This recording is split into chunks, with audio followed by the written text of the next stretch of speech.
সবর এটা এমন একটা বিষয় যেটা প্রত্যেকটা মুমিনের জন্য লাজিমি শাই, অত্যাবশ্যকীয়। যেই মুমিন ধৈর্যশীল হতে পারে না সে কখনো মুমিন হতে পারে না। আর যেই মানুষ সবর ধারণ করে সে মুমিনের কাতারের বাহিরে হতে পারে না। ঠিক কিনা বলেন যুবক ভাইরা আমার? মুমিনের সবচেয়ে বড় গুণ হচ্ছে ধৈর্য। And sabr, it includes aspects of being self-disciplined and remaining spiritually steadfast and showing fortitude when especially faced with adversity or setbacks. সবর মানে হচ্ছে আমার জীবনে যা ঘটে যাক, সুনামি হয়ে যাক, তুফান হয়ে যাক, বন্যা হয়ে যাক, আমার কথা একটা, আল্লাহ যা করেছে আমি তো তাতেই খুশি হব, আমি মুমিন বান্দা। ঠিক কিনা বলেন?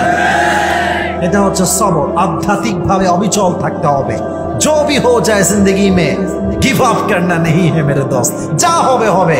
আরে তো আমি তো আমার জীবনকে আল্লাহর হাতে দিয়েছি, আল্লাহ যা করবে এটা কি খারাপ হবে না ভালো হবে? যে বিশ্বাস করবে সেই হচ্ছে সবের, সেই হচ্ছে ধৈর্যশীল। কোরআন কি বলছে দেখেন। কোরআন বলছে ইয়া আইয়ুহাল্লাযীনা আমানু ইসতাঈনু বিস-সাবরি ওয়াস-সালাত।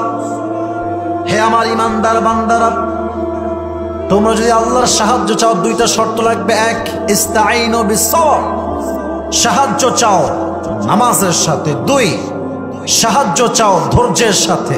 ইন্নাল্লাহা মা'আস-সাবিরিন, যে ধৈর্যের সাথে নামাজের সাথে চাইতে পারে, হাদিসে আসছে আল্লাহ তাকে গায়েবী ভাবে সাহায্য করে।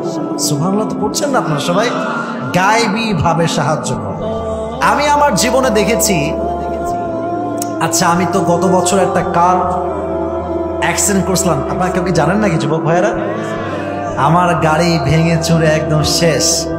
আপনারা হয়তো দুই একজন অনলাইনে দেখেছেন ভিডিওটা। তো আমার এখনো মনে আছে।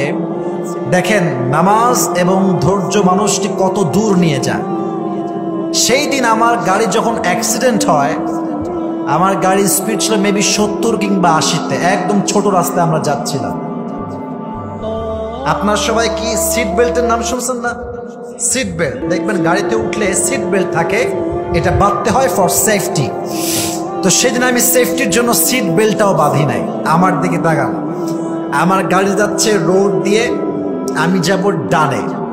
বাট রাত ছিল প্রায় 1টা থেকে 2টা, পুরো রাস্তা ছিল ডার্ক, একদম অন্ধকার, কিচ্ছু দেখা যায়। বৃষ্টির দিন ছিল সেদিন। রাতের বেলা আমরা যাচ্ছিলাম ফ্রম চাঁদপুর টু কুমিল্লা হোটেলে।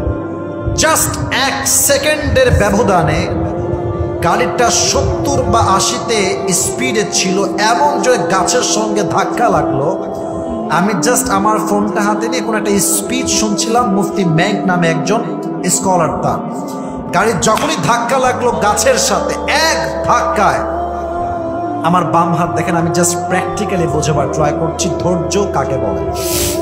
এটা এমনি ছিল, গাড়িটা যাচ্ছে, ধাক্কা লাগলো, উল্টায় গেল। শুধু একবার উল্টায়নি। To be honest with you, আল্লাহকে সাক্ষী রেখে বলছে, আমার গাড়ি এমনে শূন্যে 3 বার ঘুরছে। কথা বুঝতেছেন আপনারা? আমার 3 বার ঘোরা কি আপনার কাছে কোনোভাবে কম মনে হইতেছে নাকি যুবক ভাইয়েরা?